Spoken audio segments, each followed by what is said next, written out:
ধানের ভুঁইতে এত মাছ ভাবতেই পারিনি। তাই ভাই বিরাদার সবাই মিলে চলে আসলাম মাছ ধরতে। আসলে মাঠের ভিতরে ধান কাটা হয়ে গিয়েছে, এর ভিতরে অল্প পরিমাণের পানি আছে।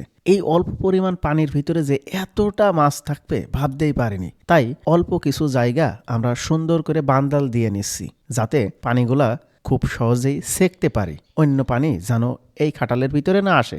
এই জন্য ভালো করে চারিকোল বান্দাল দিয়ে নিচ্ছি, আবার মাছগুলাও যাতে বাইরে না যেতে পারে। আসলে আমরা প্রথম প্রথম ভাবতেই পারিনি যে এর ভিতরে মাছ আছে। সুন্দর করে বান্দালের কাজ শেষ হওয়ার পরপরই আমরা পানি সেকার কাজ শুরু করেছি।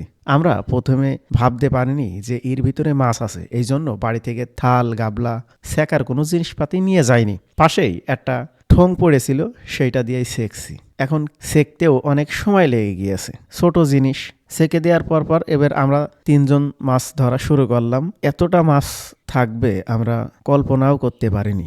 সবাই মনে করেছি যে মাছ নেই বা অল্পাঢ্য হয়তো থাকবে। মাছ ধরার অনেক কৌশল আছে, সবাই কিন্তু মাছ ধরতে পারে না। স্যাং মাছটা খুবই চালাক মাছ। এই মাছটা সবসময় কাদার ভিতর থাকে, ঝড়ের ভিতর থাকে। জিওল মাছটা ধরাও খুব টাফ। জিওল মাছে কাটা থাকে, যদি বেপালি ধরা পড়ে যায় তাহলে কাটা মেরে আপনার হাত ফ্র্যাকচার করে দেবে। আর এইটার যে এত ব্যথা আপনার এক সপ্তাহ অবধি থাকবে।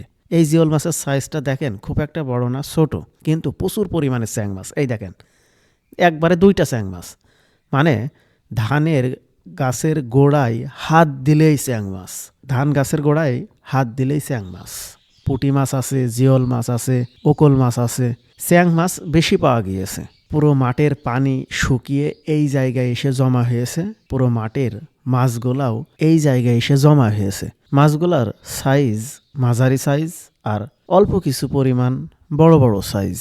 সব জায়গায় মাছ ধরার কাজ শেষ হয়ে গিয়েছে। এই জায়গায় কি জানি মনে হলো যে এইটুকু একটু ঘুটিয়ে দেখি। ওমা, শেষমেশ দেখি এই জায়গায় সব থেকে মোটা মাছটা ছিল। মাছের সাইজটাও বড় ছিল। আপনারা দেখেন যে সর্বশেষ আমরা কি পরিমাণের মাছ পাইছি। প্রচুর পরিমাণে স্যাং মাছ পাইছি, প্রচুর পরিমাণের।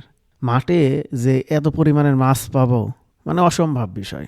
ভিডিওটা যদি আপনাদের ভালো লাগে তাহলে অবশ্যই চ্যানেলটি সাবস্ক্রাইব করতে ভুলবেন না।